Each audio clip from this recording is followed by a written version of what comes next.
Autoline Daily is brought to you by Dow Automotive Systems. Learn how we can help you arrive at cost-effective and innovative solutions to your toughest industry challenges at dowautomotive.com. Here are today's top headlines. Auto executives may get their salaries cut, Honda and Hyundai turn a profit, and Land Rover discontinues its most iconic model. Up next, we'll be back with the news behind the headlines.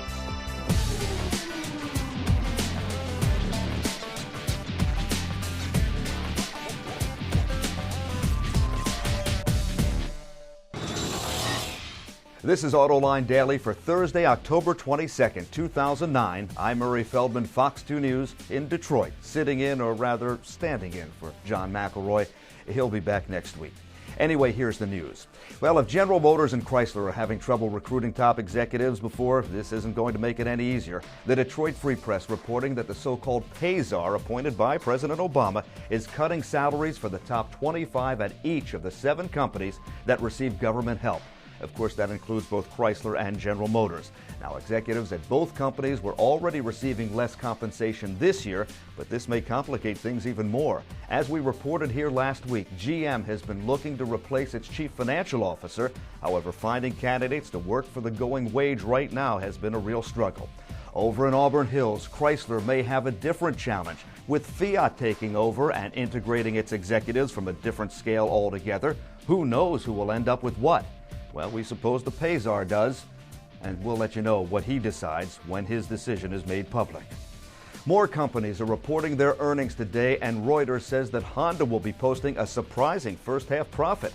The $660 million number, or 60 billion yen, actually comes from the Nikkei Business Daily in Tokyo and covers the months April through September. Honda won't have anything to announce until next Tuesday. Analysts who were expecting a loss say that Honda beat their forecast thanks to some cost-cutting measures and solid sales. And finally, next door in South Korea, the Wall Street Journal reports that Hyundai's third-quarter profits tripled to $827 million. Plus, the company's global market share rose to 5.5% in the quarter, up from 5.2%. Part of that increase, in a release from the company, is thanks to not only much of its newly competitively priced products and aggressive marketing, but also to government stimulus packages as well. The hangover from the Cash for Clunkers program caused September car sales to slide. As a result, Edmunds.com reports automakers are now piling on the incentives in October. Automakers ramped up production because of the popularity of Cash for Clunkers. Now those inventories have leveled off, so they're turning to incentives to help clear the lots. All segments are offering incentives, but looks like luxury vehicles and trucks are being discounted the heaviest. In other sales news, Reuters reporting that CSM Worldwide predicts sales will grow next year.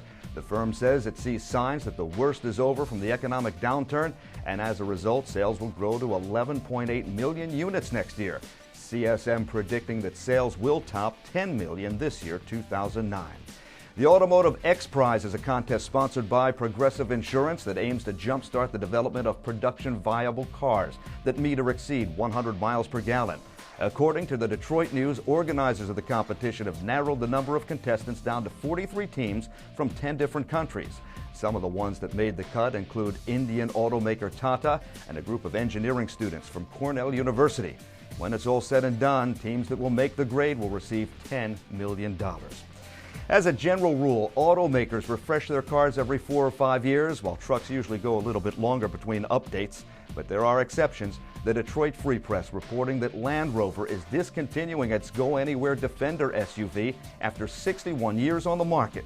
Tightening emissions and crash standards are to blame. Amazingly, the last time it had any major body changes was 1983. Talk about staying power. An all-new replacement for the Defender is expected around 2013. Coming up next, a look at some of Nissan's latest product updates. We'll be right back after this.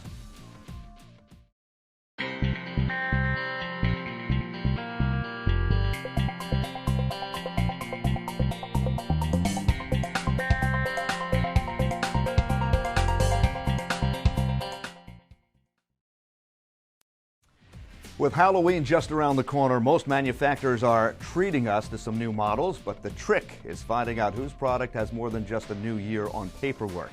Well, the Autoline team unearthed one example down in Tennessee earlier this week.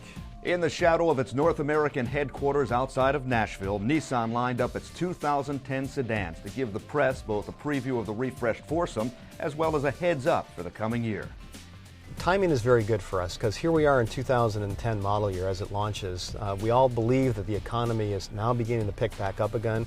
We actually believe the crisis is over in the automotive sector and we see sales volume increases coming.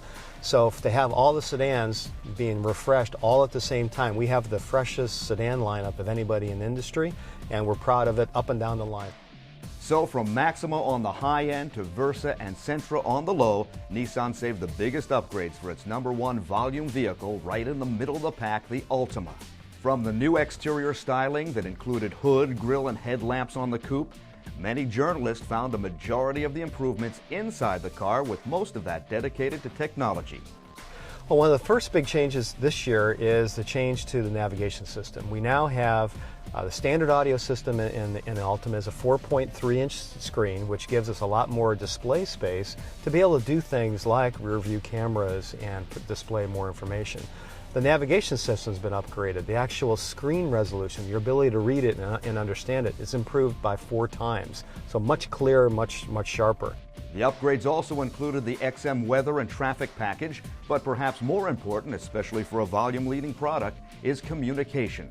So just like with many of the luxury brands, Nissan added a Bluetooth hands-free phone system with streaming audio to its most popular model. The sedans are the news for this year, but really everybody is waiting until next year when Nissan celebrates the 40th anniversary of the Z, unveils its North American commercial vehicles line, and of course rolls out the car that's getting all the buzz these days, the all-electric Nissan Leaf. That's it for today's top news in the global automotive industry, but before we go, here's an important announcement about a special upcoming webcast. I'm Peter DiLorenzo from Autoline After Hours, inviting you to join us for an evening with Mark Royce, GM's new VP of Global Engineering. Mark literally grew up in the company and he's one of the all-time great car guys to boot. So join us Thursday, October 29th at 7 p.m. and have your questions ready for Mark. I know I will. See you then. Remember, that's Autoline After Hours every Thursday night on Autoline Detroit TV. Check it out, and you can watch the gang live and even participate in the chat room. I'm Murray Feldman, Fox 2 News Detroit. Thanks for watching. We'll see you again tomorrow.